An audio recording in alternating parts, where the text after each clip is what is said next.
sí tienen Aparte, radiación y el TAC menos, pero pues la resonancia magnética es un flujo de ¿qué? ¿De qué subpartículas atómicas, Cabriales? el método de obtención de la resonancia es muy distinta, ya que se utilizan magnetos muy grandes o gigantes, si así lo quieren llamar, que al momento de implementarles la electricidad, estos campos se empiezan a mover y esto interactúa con la capacidad que tienen nuestros tejidos. Entonces, eso es lo que genera realmente la imagen. Lo que nosotros Entonces, estamos, te voy a la interrumpir, interacción Cabriales. entre eso. Ajá. Un magneto es como un imán. Sí, es un imán, Entonces se bombardea un imán entre con, otro. entre otro. ¿Y Y cómo es el nosotros en bombardeo? medio, ¿Perdón? y nosotros en medio. Ah, sí, sí, sí. Y claro, como el agua es el principal conductor por el hidrógeno y por el oxígeno. Entonces, por eso, pues nos traspase a nosotros y luego, pues me imagino que hay una pantalla que forma la imagen, ¿verdad? Sí, ese es el que nos da la capacidad de formar la imagen con tal definición. Como por ejemplo, la primera imagen, en el tronco, donde dice tronco encefálico, brilla más la periferia del globo ocular, Sí, sí. que por ejemplo en una tomografía no se vería de esa manera. Eso son las propiedades de cada tipo de tejido. Ya puede ser por la vascularización, por algún tipo de calcificación o algo. Además, lo que nosotros podemos añadir en este aspecto es que en la resonancia tiene secuencias y esas secuencias van a utilizarse para cada cosa este, distinta, como por ejemplo las básicas en una resonancia nos van a mandar un T2, que es la imagen, la principal imagen, donde se va a ver muy brilloso todo lo que tiene que ver con líquidos. Sí, Cuando sí. utilizamos una secuencia que se llama FLAIR, FLAIR se escribe en español, esa se utiliza mucho para valorar si hay algún tipo de zonas infartadas. Sí, como ya lo habíamos comentado anteriormente en los eventos vasculares cerebrales, esto va a ser muy, muy, muy detallado para valorar si hay infartos lagunares o hay algo un poco más extenso. Y eso es lo que le gana por mucho a la tomografía. Que en la Sí. tomografía a lo mejor nos van a decir, no, pues está todo normal, porque sí pasa. Y al momento de pasarlo a resonancia, pues está infartado, por eso el paciente está así, pero Sí, pues no se valora. lo voy a interrumpir, Cabrales. Los cambios, los diferentes estructuras anatómicas nos dan diferentes densidades, lógicamente. Ajá. Una densidad se puede definir cuando es de alta densidad, o sea, está muy ralito, ¿verdad? Y como es de baja densidad, está más apretado, o sea, hay más átomos, hay más moléculas, ¿verdad? Uh-huh. Entonces, ahí es donde ustedes se dan cuenta de los cambios anatómicos, porque cambió el tejido. Sí. Y el infarto lagunar es un infarto que no es tan marcado, ¿verdad? Porque todo el daño no es Muy muy extenso. severo, muy Hitos. extenso, ¿verdad? O Uh-huh. sea, sigue habiendo un flujo eh, sanguíneo, porque la isquemia se produce, dicen los libros, por arriba del 80% de la luz.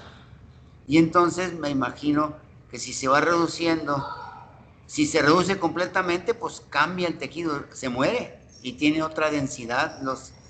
El cuerpo, los linfocitos atraen fibroblastos para reponer ahí y rellenar lo que hasta donde se pueda. Entonces ya cambió la densidad del tejido. Entonces ustedes saben identificar esto porque cambia la densidad. Es así, Cabrera. Sí, o sea, hay muy marcada el cambio en pocas palabras y vulgarmente hablando, cambian los colores, pero en resonancia son intensidades, está hipointenso, isointenso, hiperintenso. El hiperintenso va a ser lo blanco, lo que se ve como por ejemplo en la periferia de los globos oculares en la primera imagen. El Sí, liso intenso va a ser lo que se ve del mismo color. sí, sí. Sí, Sí, y el hipo intenso es lo que está un poco más oscuro. Entonces, en base a eso y a lo mejor pues la anatomía normal, imagen tras imagen tras imagen, a lo mejor ya después con el tiempo tú ves una imagen y ves que no debe de estar así, entonces hay que ver por qué y de qué se trata. sí, sí. Ahí todo lo blanco sería lo que es la esclerótica y lo que es la coroides. Sí. Y ahí se alcanza a ver el nervio óptico, ¿verdad? Con Y otro los tipo de músculos. densidad, ¿verdad?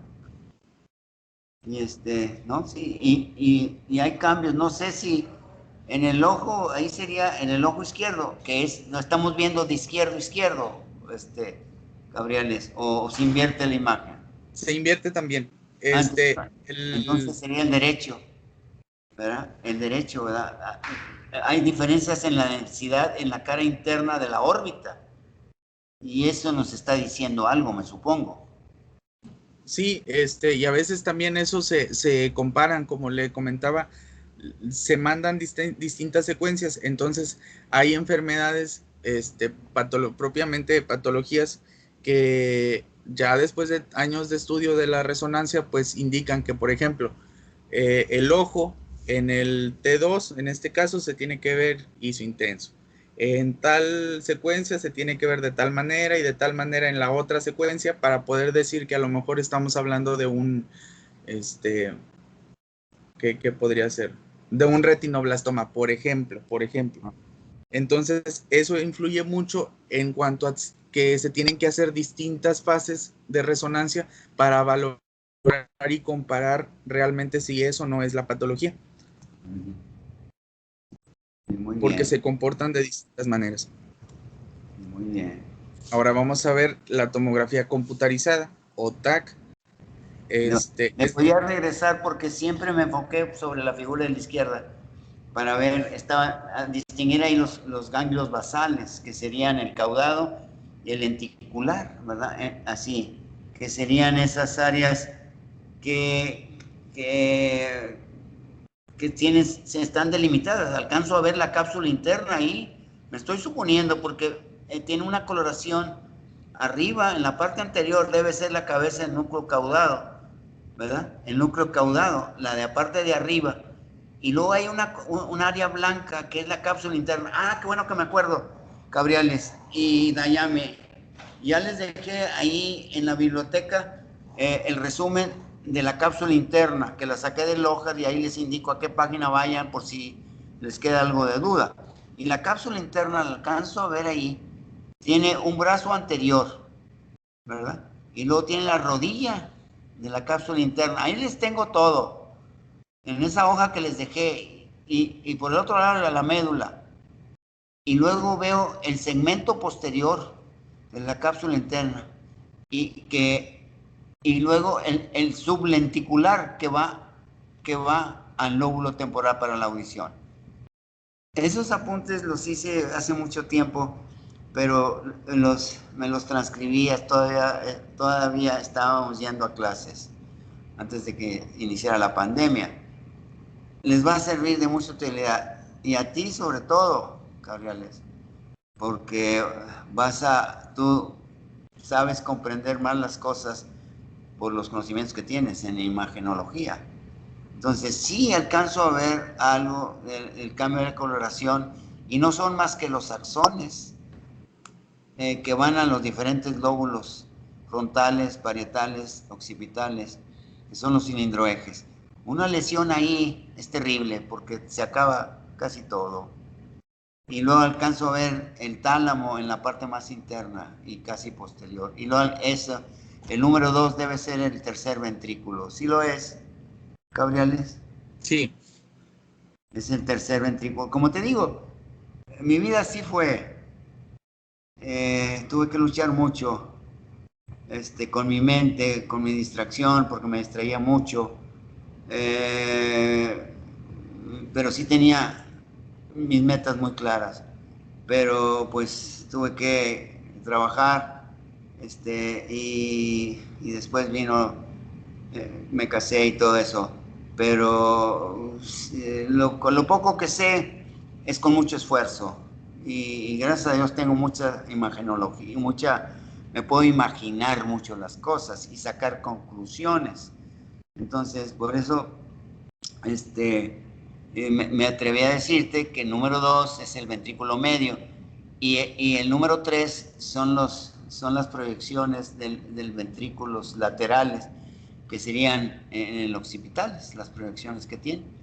Y aquí en la figura de los ventrículos laterales los vemos, tiene que ser un corte más superior, Sí. más superior, ¿verdad? Y el del medio tiene que ser un corte más inferior por las estructuras anatómicas que se ven.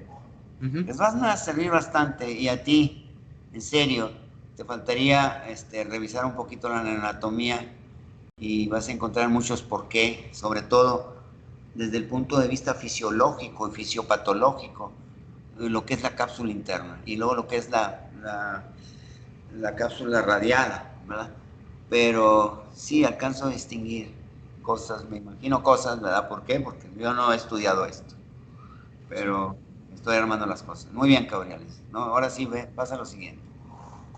Ahora vamos a ver la tomografía. Diferencia entre tejidos y líquidos. Bueno, líquidos corporales en base a la densidad. Aquí sí son densidades que producen diferentes atenuaciones de los rayos X. La isquemia cerebral produce disfunción de la membrana y edema celular citotóxico. En pocas palabras, vulgarmente hablando, mata a las células. Entonces, para que se pueda valorar en la tomografía es porque ya están muertas o ya tienen mucha progresión. Estamos hablando de más de 6 horas incluso. Es el tiempo que da la circulación profunda de las ramas penetrantes de la cerebral anterior, media y posterior con la corteza, ¿verdad? Tenemos un tiempo muy, muy escaso para corregir un émbolo, ¿verdad? Algo que se pueda resolver, ¿verdad? Entonces, por lo que estás diciendo, los cambios, y puedes diagnosticar qué tanto tiempo pasó esto, ¿verdad? Sí. La diferencia aquí, en este caso, el punto número 2, que hice ese apunte de la isquemia cerebral, es que, por ejemplo, si tienen a un paciente que presenta datos de evento vascular cerebral, pero tiene un marcapaso cardíaco, por ejemplo, obviamente lo más apto para realizarse es una tomografía para valorar si es hemorragia o es una isquemia. Si llega a ser una isquemia, lo más probable es que le salga normal el estudio. Eso no quiere decir que realmente esté normal, quiere decir que a lo mejor es un proceso que es reciente, muy, muy reciente, y tienen que pasar varias horas para que pueda llegar a tener alteraciones en el estudio. Pero no le podrías mandar a hacer... Está en evolución, ¿verdad? Así dicen a veces. Sí. Y no le podrías mandar a hacer una resonancia por la contraindicación de que esta paciente pues tiene un marcapaso cardíaco. Sí. Actualmente tienes que preguntarle a tu paciente, por ejemplo, yo veo a doña Juanita que tiene marcapaso cardíaco, le voy a preguntar, señora, cuando le pusieron su marcapaso, más o menos, o cuánto le costó, o su médico le dijo que sí podía entrar a campo magnético. ¿Por qué? Porque ahorita hay unos que se utilizan que pueden entrar al campo magnético, que por lógica están carísimos. Entonces, ahí es donde ustedes, a lo mejor la señora no va a decir, no es de tal tecnología y la fregada, pero te va a decir, me costó bastante, hasta anduve consiguiendo dinero, entonces te vas a dar una idea de que obviamente puede entrar a la resonancia. Y eso es importante porque, por ejemplo, a mí en experiencia personal, muchos médicos no les preguntan a sus pacientes ni qué tienen y las meten. Entonces los pacientes se ponen mal, la familia se enoja porque uno no le quiere hacer el estudio, pero por eso, si tú como médico le estás mandando a hacer un estudio a tu paciente, tienes que indagar si puede o no puede hacérselo, porque no lo voy a alterar yo con el campo magnético, porque pues estamos de acuerdo que se puede morir ese paciente. Sí, te voy a interrumpir, cabrones. Antes, a mi madre le pusieron un marcapaso. Y considero yo que no necesitaba el marcapaso. Lo que en un tiempo, pues yo cuando podía, pedía en el trabajo, pedía 6 meses y me venía con un hermano aquí al otro lado, ¿verdad? Y antes de ilegal, ¿verdad? Pues me venía y trabajaba porque tenía esa facilidad. Vestía a las hermanas de mi madre. Y yo considero que a mi madre no necesitaba el marcapaso, sino como era hipertiroidea después de la menopausia, que yo me encargué de mi madre en muchas cosas en su salud. Y le bajaron la dosis del medicamento, que antes era extracto de tiroides de animales. Y no estoy hablando mucho, porque mi esposa es hipertiroidea, y como yo había entrado a medicina y me tuve que salir, y yo notaba síntomas en mi novia que tuvo mi madre. Y con el cardiólogo, que ya no debe vivir pues, muchos años, o tiene 90 y tantos años, ahí en la clínica Monterrey, tú sabes dónde está, las mejores partes ahí, de hace 30, 50 años, en la clínica Monterrey, el cardiólogo excelente, excelente. El abuelo de él fue el que trajo a mis hermanos o hermanas, mi papá los traía, pero casi todos nos salíamos en la casa. Cuando yo nací, yo ya estaba fuera de mi madre. Me dijo mi papá, ni los 50 pesos que me costó el doctor Gregorio, tú ya estás afuera. Y este excelente médico internista, cardiólogo, pues le hice los mismos análisis a mi novia en aquel entonces. Y eran muy incipientes. Y salieron, pues, falsos, pero eran positivos. Falsos negativos. Eran positivos. Y batalló mucho mi esposa. Se me iba a morir en el primer embarazo, que fue parto natural, vía transvaginal. Y ya después, por eso te digo que a mi madre no necesitaba un marcapaso, sino la descuidaron en esas idas que yo me salía y la descuidó. No ese doctor, sino otro doctor. Le bajó mucho la dosis y de ahí le pusieron un marcapaso. Y no creía que mi mamá, porque no tenía alta presión, mi mamá no fue diabética y todo. Y al poner un marcapaso a demanda los primeros, pues ya el nodo seno auricular, pues ya se inutiliza, ¿verdad? Pero me platicaban los primeros cardiólogos que pusieron marcapasos, que los primeros marcapasos eran tan enormes que eran como una caja muy grande que le impedían moverse al paciente, siempre estar pegado a ellos. Palabras textuales de él. Y a mi madre le pusieron ese marcapaso como a los, no sé, los 80s, en los 80s, y eran chiquitos, los ponen en el espacio subclavicular, ¿verdad? ¿Y de qué metal son, Cabriales? Es que, bueno, los actuales no son de metal realmente, son como aleaciones, pero son como plástico, como tipo fibra de vidrio. Pero el problema es de que los circuitos internos son electrónicos y eso es lo que nos daña a nosotros. Ah, sí. Se los friega y pues no, se descontrola el paciente. Aparte de que pues se lo echas a perder. Se lo echa a perder. Sí, porque se rompe. Y el paciente, al meterlo con una prótesis o con grapas quirúrgicas que son de metal, pues se va a calentar el área, ¿verdad? Puede llegar, algunos de los que ya tienen cirugías muy, ¿cómo se dice? Viejas, o sea, ya de tiempo atrás, puede llegar a suceder que sí se sienta, que sí tengan algún tipo de sensación, pero actualmente no, las grapas quirúrgicas en lo único que nos llega a perjudicar es en la imagen, porque hace como que destellos, pero ya no se los mueve, ya no se los puede arrancar, o sea, ya el material que tienen ahorita ya no es tan peligroso en ese aspecto. Lo que llega a suceder es de que no deja ver ninguna estructura anatómica. Sí, porque se refracta, ¿verdad? Sí, genera un espectro que borra las siluetas y todo lo que pueda llegar a utilizarse, a obtenerse por el estudio. Por la refracción del campo electromagnético. Sí. Y podría desprender una grapa, ¿sí, verdad? Dependiendo del material, sí. Sí. Te estoy preguntando esto sin saberlo, me lo estoy suponiendo por lo que estás explicando, por lo poco que sé de física nuclear.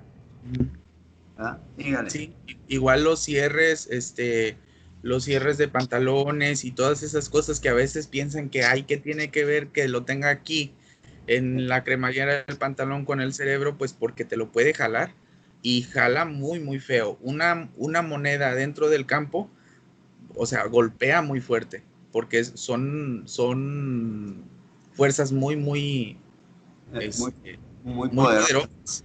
Ajá. Sí, por eso yo me acuerdo que cuando llevaba un paciente a resonancia se tenía uno que dejar el reloj, aunque pues yo nunca usaba anillos, no, pero y el reloj sí cuando es necesario, ¿verdad? Pero sí es lo que trato yo de decirles a mis alumnas y alumnos porque pues no quiero que vayan tan negros, o sea, como Sí. yo, ¿verdad? Porque pues así, ¿verdad? Les van a llamar la atención, ¿verdad? Síganle. Sí, doctor, y aparte, o sea, como compañero, a veces sí, pues da vergüenza, la verdad, porque ¿Sí? me ha tocado a mí en la práctica, pues ya profesional, fuera de la escuela, que me he peleado con médicos, aunque no quiera hacerlo, porque te ponen entre la espada y la pared con los pacientes.